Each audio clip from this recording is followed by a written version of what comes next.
Hello, it's me again, Mr. Zain Ibrahim, continuing our series of the explanation for Around the World in 80 Days story.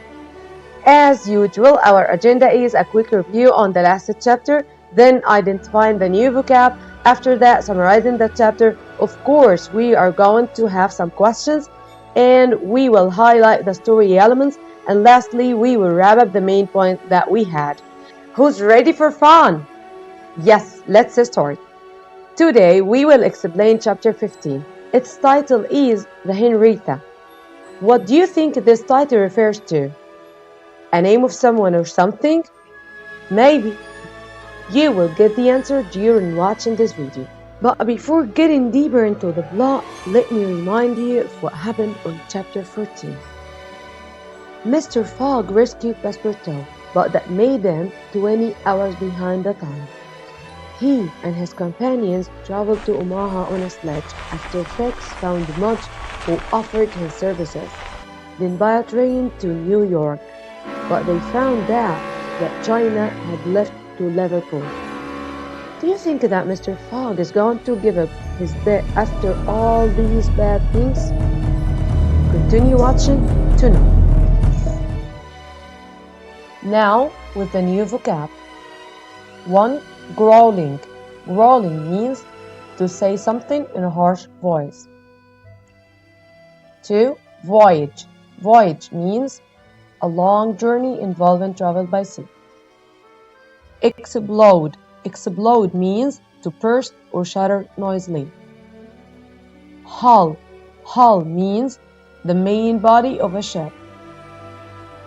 Harper. Harper means a place on the coast where ships are protected from rough water.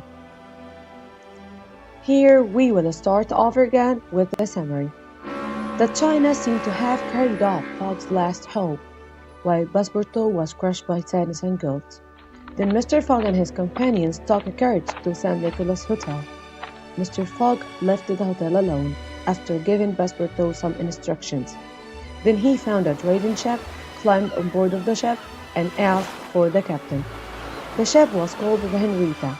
The captain was called Andrew Speedy. He was a man of 50 with big eyes that made him look like a sea wolf. His hair was red, and he had a growling voice. Mr. Fogg asked them to carry him and his companions to Liverpool, but he refused, as he shall go to Bordeaux. So Mr. Fogg made a deal with them to carry them to Bordeaux, and Mr. Fogg would give him 2,000 per person. But it seemed that Mr. Fogg had other plans, as he changed the course of the ship to Liverpool, and he paid to Speedy's crew generously to look him in his room. The crew didn't like him, so it was a good way for them to get revenge. The Henrietta sailed all the way safely, but on the 16th of December, the engineer informed Mr. Fogg that the coal was running out. So Fogg asked Passepartout to get Captain Speedy, who was boiling of anger. Fogg told him that he wanted to buy his boat to burn it. At first he refused, but he was shocked by Fogg's offer of paying $6,000. Then he asked them to give him the iron hull and the engine as well. Fogg agreed. After that, the crew burned the wooden parts of the ship instead of coal, so that the Henrietta could reach Liverpool safely and quickly. On the 21st of December, Mr. Fogg at last arrived on Liverpool quay. He was 6 hours distant from London, but just right then, Fix put his hand upon his shoulder, showed his warrant, and arrested him in the Queen's name. Now, with the questions, I just want you to make pauses and check your answers with me. Number 1. Who was the owner of the Henrietta? Describe him. Yes, excellent. Captain Andrew Speedy. He was a man of 50 with big eyes that made him look like a sea wolf. His hair was red. Number 2. What did the crew do to make sure that the Henrietta reached Liverpool safely? Yes, well done. They burned the wooden parts of the ship instead of coal. Now, the critical thinking question. People can change their minds when they are tempted by money. Prove that according to this chapter. Think and tell me later. The answer for me. The crew of the Henrietta locked Captain Speedy in his room because they had been paid generously by Mr. Fogg, and the captain agreed to sell his boat to Mr. Fogg and burn it after offering him $60,000. Now complete. The seemed to have carried off Phileas Fogg's last hope, and Passepartout was crushed by sadness and... Well done! The answer is that China seemed to have carried off Phileas Fogg's last hope, and Passepartout was crushed by sadness and guilt. Now it's time for the story elements. The characters. The characters are Mr. Fogg, Passepartout, Fix, Captain Speedy, the crew, and Oda. The problem. 1. Captain Speedy refused to carry Mr. Fogg and his companions to Liverpool. Then he refused to burn the ship. The solution.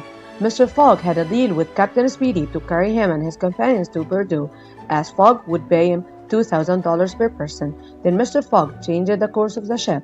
Then he offered him $60,000 to buy the ship to burn it. Second, the crew of the Henrietta ran out of coal. The solution. Mr. Fogg bought the ship from the captain and asked the crew to burn the wooden parts of the ship instead of coal, so that they could reach Liverpool quickly and safely. Lastly, the wrap-up. Number 1. Mr. Fogg found a trading ship and he had a deal with the captain to take them to Bordeaux after he refused to take them to Liverpool.